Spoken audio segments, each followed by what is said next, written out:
আসসালামু আলাইকুম। আপনারা সবাই কেমন আছেন? আশা করি আল্লাহর রহমতে সবাই ভালো আছেন। প্রতিদিনের মতো আজকের একটা ভিডিও নিয়ে আসলাম।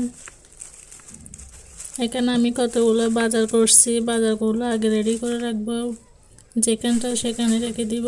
এগুলো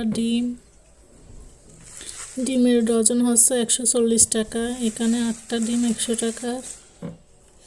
এই ডিমগুলো আমি এখানে নিয়ে নিব।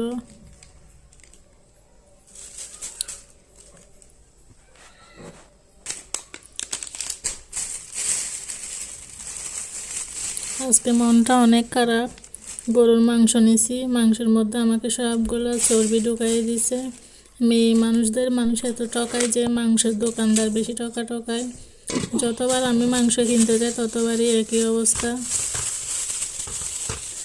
এগুলো হচ্ছে টমেটো, এটা হচ্ছে শুটকি মাছ,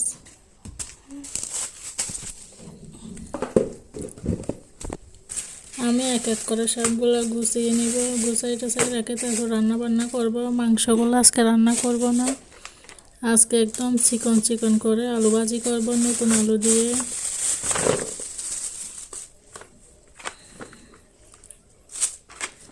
এখানে ধনিয়া পাতা আনা হয়েছে। এখন তো ধনিয়া পাতার দাম অনেকটাই কমে গেছে।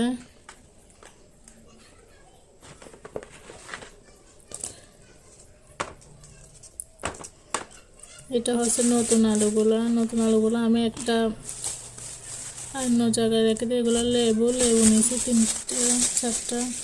এরপর আবার শসা নিয়েছি, যেটাকে খিরা বলে আমাদের বাসায়।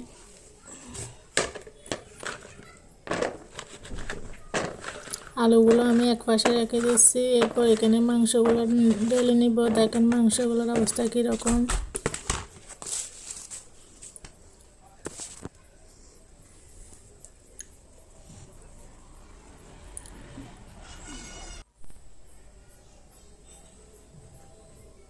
এখানে সব আমি গুছাইয়ে নিছি এক একটা।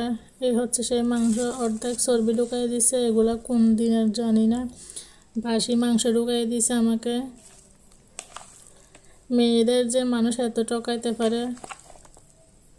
বারবার বলছি আমাকে ফ্রেশ মাংসটা দিয়েন, কিন্তু আমাকে এখানে পলিথিনের ভিতরে এগুলো ঢুকাই দিছে, আমি খেয়াল করি নাই। এই হচ্ছে নতুন আলুগুলো, এগুলো দিয়ে আমি ভাজি করব। আমি অনেক চিকন করে ভাজি কাটতে পারি। এ হচ্ছে আমার ভাজি কাটা শেষ। নতুন আলু দিয়ে ভাজি করলে সেই রকম মজা লাগে। এখানে আমি ভাজির জন্য কাঁচামরিচ, পেঁয়াজ, ধনিয়া পাতা সব কিছু নিয়ে নিছি। এ হচ্ছে আমার ভাজিটা প্রায় হয়ে গেছে। এখন ধনিয়া পাতা দিব। আজকে শুধু ভাজি দিয়ে খাবো। নতুন আলুর ভাজি মজা, এই জন্য ভাজি করলাম। ধনিয়া পাতা বেশি করে দিয়ে দিচ্ছি আমি।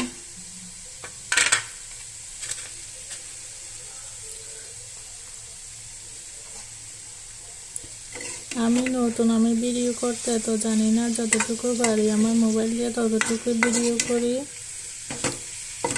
এক হাতে ভিডিও করি, অন্য হাতে কাজ করি, এই জন্য ভিডিও কিছুটা উলট পালট দেখা যায়। আস্তে আস্তে সব ঠিক হয়ে যাবে। আমার ভাজি হয়ে গেছে।